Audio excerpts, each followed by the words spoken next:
बहुत समय पहले की बात है। पुरी नगरी, जहाँ भगवान जगन्नाथ का भव्य मंदिर है, उसी नगरी के एक छोर पर एक अमीर व्यापारी की बेटी का घर था, जिसका नाम था रत्नमाला। सुंदरता में अनुपम, पर स्वभाव में कुछ घमंडी थी। वहीं दूसरी ओर नगर के एक गरीब मोहल्ले में मधुमती नाम की लड़की रहती थी, जिसे ईश्वर पर अटूट विश्वास था। इन दोनों लड़कियों के जीवन से जुड़ा था एक सीधा सादा गरीब लड़का, जिसका नाम था गोविंद। वह मंदिर के बाहर फूल बेचता था और भगवान जगन्नाथ की सेवा को ही अपना सौभाग्य मानता था। एक दिन गोविंद जंगल में लकड़ियां काट रहा था, तभी उसे एक पुरानी झाड़ी के नीचे कुछ चमकता हुआ दिखा। उसने झाड़ी हटाई तो देखा वहां एक मिट्टी का घड़ा पड़ा था, लेकिन वह साधारण नहीं था। उस पर भगवान जगन्नाथ की आकृति खुदी थी, और जब उसने उसे उठाया तो भीतर से मधुर आवाज आई, गोविंद, यह घड़ा भगवान जगन्नाथ का तुम्हारे लिए वरदान है। इसका प्रयोग केवल भलाई के लिए करना। लालच किया तो इस घड़े की शक्ति समाप्त हो जाएगी। घड़ा साधारण दिखता था, लेकिन जब गोविंद ने उसमें एक मुट्ठी चावल डाला तो वह चावल से भर गया, और जब उसने उसमें एक लोटा पानी डाला तो घड़े से अमृत जैसा जल निकलने लगा। अब गोविंद हर दिन इस चमत्कारी घड़े की मदद से गरीबों को भोजन देने लगा। अब उसने मंदिर के पास एक अनाथालय खोल दिया, जहां रोज सैकड़ों लोग भोजन करते। वह खुद कम खाता, लेकिन पहले सभी को खिलाता। यह खबर धीरे धीरे फैलने लगी। जब रत्नमाला ने यह सुना कि एक गरीब लड़का रोज सैकड़ों लोगों को खाना खिला रहा है, तो वह चकित हुई। उसने अपने नौकर से पता लगवाया। जब उसने गोविंद के चमत्कारी घड़े के बारे में जाना तो वह लालच से भर गई। उसने सोचा, अगर मेरे पास वह घड़ा हो तो मैं इससे सोने के सिक्के बना सकती हूँ।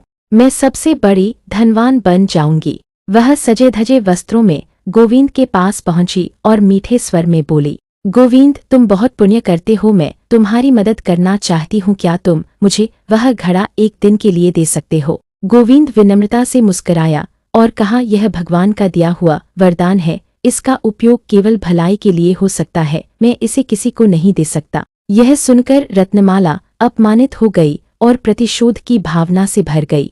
दूसरी ओर मधुमती रोज मंदिर जाती, गोविंद की मदद करती, फूलों की माला बनाती और भगवान जगन्नाथ का भजन करती। वह गोविंद की ईमानदारी और सेवा भाव से बहुत प्रभावित थी। धीरे धीरे दोनों के बीच गहरी मित्रता हो गई।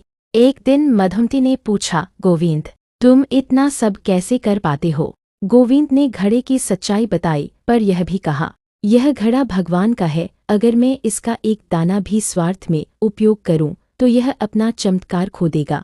मधुमती ने मुस्कराकर कहा, तुम्हारी भक्ति और नियत ही सबसे बड़ी पूंजी है। भगवान सदा तुम्हारे साथ हैं। दूसरी तरफ रत्नमाला ने ठान लिया था कि वह घड़ा चुरा लेगी। उसने अपने नौकरों को रात में गोविंद के घर से घड़ा चुराने को कहा। रत्नमाला के नौकरों ने वह चमत्कारी घड़ा चुरा लिया। सुबह गोविंद को जब घड़ा ढूंढने पर नहीं मिला तो वह बहुत दुखी हुआ। मंदिर जाकर भगवान जगन्नाथ के चरणों में बैठ गया और बोला, प्रभु, मैंने कभी किसी का बुरा नहीं किया। वह घड़ा आपका ही था, आप ही न्याय करे। इसी बीच जब रत्नमाला के नौकरों ने रत्नमाला को घड़ा लाकर दिया तो उसने घड़े से धन निकालने की कोशिश की। उसने उसमें सोने के सिक्के डाले तो उस घड़े से काले रंग के धुएं का गुबार निकला और सारी हवेली में अंधकार छा गया। घर के सारे बर्तन फूट गए, वस्त्र जल गए और रत्नमाला मूर्छित हो गई। उसी रात भगवान जगन्नाथ ने रत्नमाला को स्वप्न में दर्शन दिए। तूने मेरे दिए वरदान को चोरी से हथियाने का पाप किया है। घड़ा अब तेरे लिए अभिशाप बन गया है। जाओ, गोविंद से क्षमा मांगो। रत्नमाला कांपती हुई सुबह गोविंद के पास पहुंची और रोती हुई बोली, मुझे क्षमा कर दो। मैंने लालच में अंधी होकर यह पाप किया। भगवान ने मुझे मेरे किए की सजा दी है। गोविंद ने उसे क्षमा कर दिया और कहा, जो भगवान से सच्चे मन से क्षमा मांगता है उसे भगवान अवश्य क्षमा करते हैं। रत्नमाला ने अब अपने जीवन में भक्ति और सेवा का मार्ग चुना। कुछ वर्षों बाद गोविंद वृद्ध हो गया। एक दिन भगवान जगन्नाथ फिर स्वप्न में आए और बोले, गोविंद, तुमने इस घड़े का उपयोग बहुत श्रद्धा और ईमानदारी से किया। अब समय है कि इसे मिट्टी में वापस मिला दो।